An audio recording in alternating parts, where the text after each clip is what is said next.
because sometimes that is enough to get you to say, I don't need it in the first place. I want you to think about removing every single one of your expectations. Remove them, because the more expectations you have, the more parameters you're going to put in place, the more disappointed you're going to feel. And when you remove those expectations, you are going to be prepared to be surprised. And that is the joy of thrifting. Some of my very favorite finds were things I had kind of in the back of my mind of things I needed for my home, but I knew my aesthetic, and I knew that if I found them someday, they would be fine. And when I found them, oh my goodness, absolutely wonderful additions to my home to make it look more curated, more charactered, more personalized, definitely more me, and a lot less cookie cutter. And that is the goal of not only understanding your aesthetic, being able to decorate on your own, but being able to be a good thrifter. If you love thrifting, or you love the idea of thrifting and think that you are just terrible at it, you are going to love today's episode, because I am giving my top 10 best tips for how to thrift and how to do it well, so that you walk away with things that add character and nuance to your home rather than junk and a little bit of waste of money. Are you ready to dive in? Let's do it. Enjoy today's show. Do you want a home that looks a bit more like you and a lot less like it did when you moved in 10 years ago? Are you tired of seeing picture-perfect homes flood your Instagram feed? Why do they seem to have their decorating act together when it takes you hours to choose a single pillow? Hey, I'm Dani, a self-taught home decorator who got tired of gathering home inspiration just to have it collect dust on the shelf. I've been transforming my home one space at a time, and it all started on a Goodwill budget while babies were sleeping. Here's the thing, friend. You don't need to have a design degree to create a home you're proud of, one that tells your story with your style, and you definitely don't need to have bags of money just waiting to be spent. You just need a little help and encouragement along the way. So let's be design besties, shall we? Every Tuesday, I'll be sharing listeners' questions in my Dear Dani series, so you can make progress on your home, creating a house that you're proud to come home to. So go ahead and send me your question, then pull up a chair so we can chat friend to friend. And when you're ready to hang out real time, join the collective, my membership with weekly lessons, live Q&A sessions, complimentary room edits, and hand-holding so you don't get lost along the way. All right, friend, let's dive into today's question. Today's question is such a good one, and I really could go on for hours about this topic, but we're going to limit it to my 10 top tips.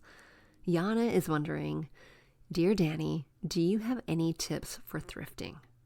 She leaves it there. It's really succinct. I don't know what she's looking for, and it doesn't really matter because the 10 tips I'm going to give are applicable no matter if you're thrifting for clothing, if you're thrifting for furniture, if you're thrifting for all the little details, the tchotchkes, the decor, the books, the lamps, whatever it is, these tips are going to apply. Are you ready? I am so excited. Let's dive in with tip number 1. And I do feel like I am going to be blue in the face with this one, but it really is so important. It is such a foundation for really learning how to decorate your home in general. If you want to become a better decorator, if you want to feel like you can have some semblance of idea for how to pick and choose things and they'll go together, they'll flow nicely, they'll be cohesive, you really need to invest time in understanding your signature style, your personal aesthetic, your design style, whatever it is you want to call it, you need to learn it. And these are the teeny tiny little details,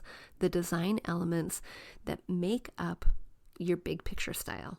Now, I really could care less if we call it farmhouse, nautical, modern farmhouse, countryside farmhouse, shabby chic. Those big box store labels are great for putting us in a box. But I know that you are way more unique, way more personal, way more character than those labels. So if it makes you feel better to call it that, fantastic. But I know if I'm going to the store and I am looking for, because I've labeled myself modern farmhouse, I'm looking for modern farmhouse things, I'm not going to find it. They are not labeled modern farmhouse, but they are identifiable based on the design elements that make it up. As long as you understand those design elements, you're going to be in good company. So ditch those labels, understand your signature style, your personal aesthetic, And then you are going to be well equipped for shopping wherever you want to shop, whether you want to go to Restoration Hardware or you want to go to your local thrift store, you're going to be equipped. You learn all about that, by the way, inside of the collective. I have 3 core concepts that I teach, and that is, of course, the first one because it's most important. Once you understand your personal aesthetic, then you're able to learn step 2, the principles of how to make your home look cohesive and what to do when it's not, how to remediate the things in order to make those changes. And then, of course, step 3 in my core curriculum is all about the fun stuff, the styling, the shopping and buying, all about that. You can check out the collective by going to figandfarmathome.com/the collective. Okay, tip number 2. Once you have those design elements identified, you can label it whatever you want, remember. Now I want you to put it on paper or in your notes app on your phone. Why? Because I want you to start practicing looking for those things and checking it. Because I know the temptation when we go someplace like garage sailing or thrift storing, I call it junking. I don't even say thrift storing. Thrift shopping, but I call it junking. We're just going to call it junking from here on out. When you go junking, I want you to make sure that you're using a filter. And I'm going to give you a couple other filters to apply down the road, but this first one is a biggie. So if I know that I am attracted to only brass metal, and I have all kinds of metal around my house that is brass, I don't want to pick up things that are stainless steel or satin nickel or pewter. Those are not necessarily my aesthetic. Because I gravitate to brass all the time and maybe another metal, a high contrasting one, black, matte black, those are the metals I'm going to look for. So if I think I find something that is really sweet, really charming, really cute, one of a kind, great, doesn't match my aesthetic. And if it does, fantastic, put it in your cart. And if it doesn't, put it in your cart and then ask yourself this question. I'm going to get to it in a minute for maybe modifying it. Okay, tip number 3. Once you have that list in mind, you're going to make another one. Now, you might think you're going to make a list of all the things you want, and kind of you are, but here's where I want you to be really flexible. You might know that you are going to be thrifting. You want to try to find some side tables. Great, put it on your list. Maybe even take the measurements of what is going to be appropriate spacing and sizing for where you're going to put it when you're at home. But your list is going to be so flexible because you really never know what you're going to find. So I know my list is not going to be specific at all. I know I am not going to put down a specific name and brand of a plate I'm looking for. That would be highly, highly unrealistic. Can it be a pipe dream and always live on my list? Sure, as long as you know that you may never find it, or it could be one of those elusive things that you're going to just keep being on the hunt for. If you've listened to my thrifting episodes before, you know that I have one of those on my list. They are constantly on my list, but sometimes I just forget to look for them. And these are the stemware that I got from my grandma. I only have 3. There is no way, I don't know what label they are, what brand they are. I just know they're gorgeous and I want a few more. I'm on the lookout, but I don't check for it every single time. I just remember that they're on my list. Number 4, you need to make sure you make time to go often. One of the things that happens oftentimes is the more infrequent you go and the more specific you are in the things you're looking for, the more frustrated or defeated or the feelings of, this thrifting is for the birds, is not fruitful at all. So if you don't go very often, you're not going to find the things. If you don't understand your aesthetic, you're not going to find the things. If you have a specific item on your list and you don't find it, you might get frustrated. You're not going to find the things. So go often. Whatever often means for you, often for me is usually once a week. I know which stores I like to go to, and I know which ones I like to avoid. That is equally as important. The ones that you are most fruitful at, go there and go there often. And if you know anything about that store, like, hey, when do you restock the shelves? Find that out. Ask the manager and be there. Monday mornings at 9 o'clock. Those are usually really good times. Not always, but sometimes. Tip number 5, know your comparables. Now, here's what I mean by that. One of the places I do not go is a local thrift store in my own neighborhood, in my own town. I don't go there anymore because they are severely overpriced. I know that because I know what some of the comparables are for like items at the local Target that's 1 mile down the road.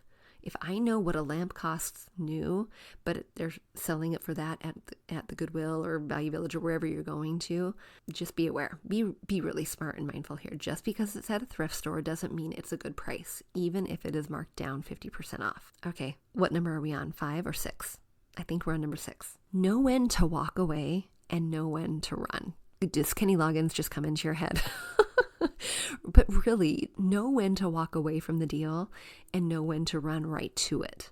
Because what's going to happen is if you are not in alignment with your aesthetic, but you find this really cool thing and you think, oh my gosh, this is so fun and wonderful, and I'm never going to find anything else, but you don't check it with your aesthetic and some of the other questions I have down the road, you're going to end up probably wasting money, wasting time redoing it, or just sitting with it because you don't have a use for it.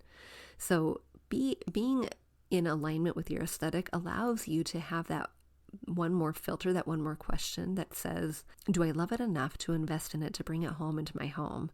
Or is this something I absolutely love and I can release it? I can bless it and release it because it will look so much better in someone else's home. It's cool. It's a really fun piece, but it's not my style. That is when you know when to walk away. Knowing when to run to it is very similar, but now it is, does it match your style? Does it fit your aesthetic? Do you have a space for it? Is it in your price point?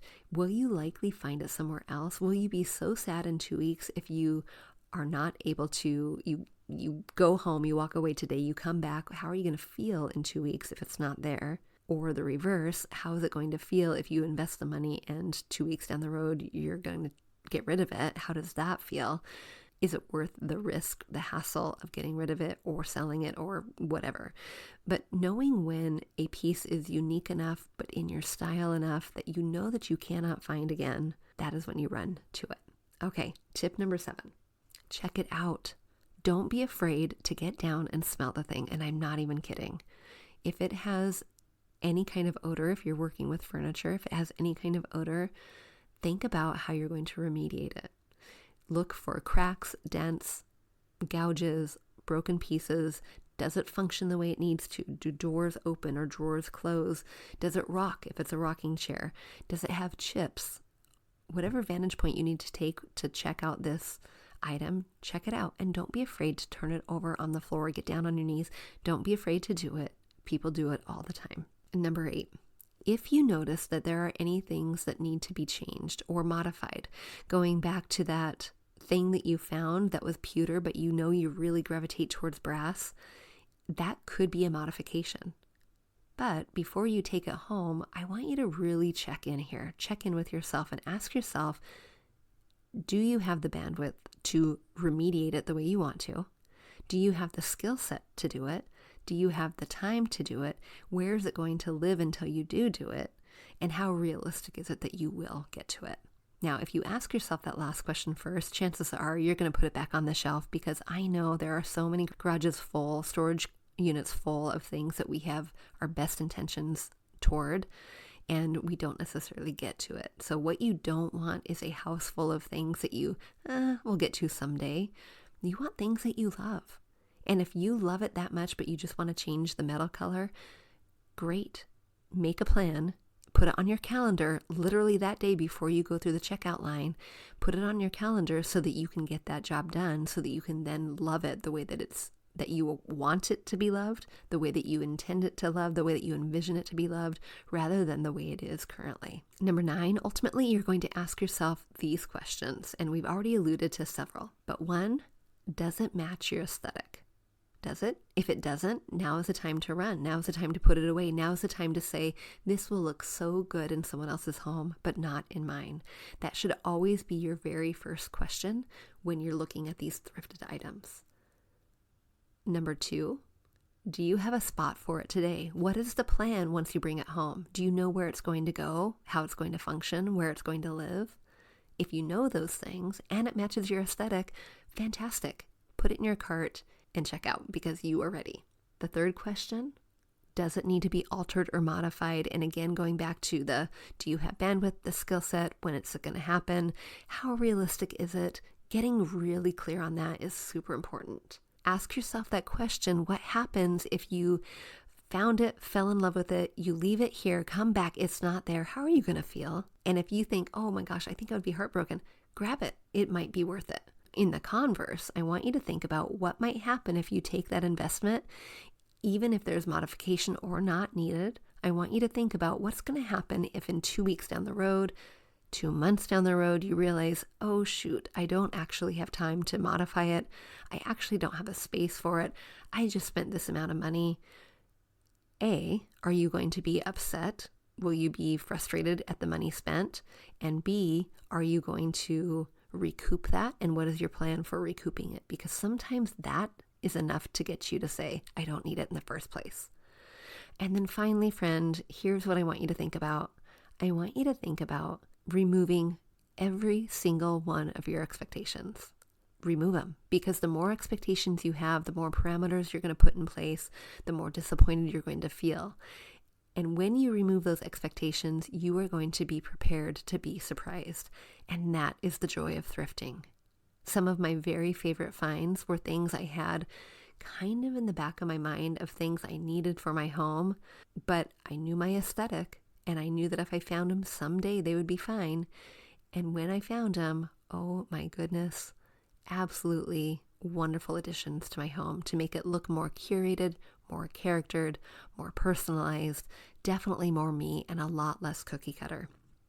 And that is the goal of not only understanding your aesthetic, being able to decorate on your own, but being able to be a good thrifter. I hope you enjoyed today's episode, friend, and I can't wait to see what it is you thrifted. I want to see your favorite find. Can you come over to our Facebook group and share it with me? Go to bit.ly/design101 group and snap a picture. I want to see it. Until next time, I will see you back here on the podcast or inside the collective, where we are learning weekly how to be intentional, creating homes that we absolutely love. And for less than 2 coffees a month, you cannot beat it. All right, I'll see you there. Friend, thanks for hanging out with me today. I appreciate you taking part of your busy day to tune in and listen. If you enjoyed the show, chances are someone else will too. And you know what? The best way for them to find it is by leaving a review. Doing that changes that pesky little algorithm that Apple Podcast has that allows my show to be seen by others. And if you can take 30 seconds to leave a review, it would make me beam ear to ear. I appreciate it. Until next time, I'll see you soon.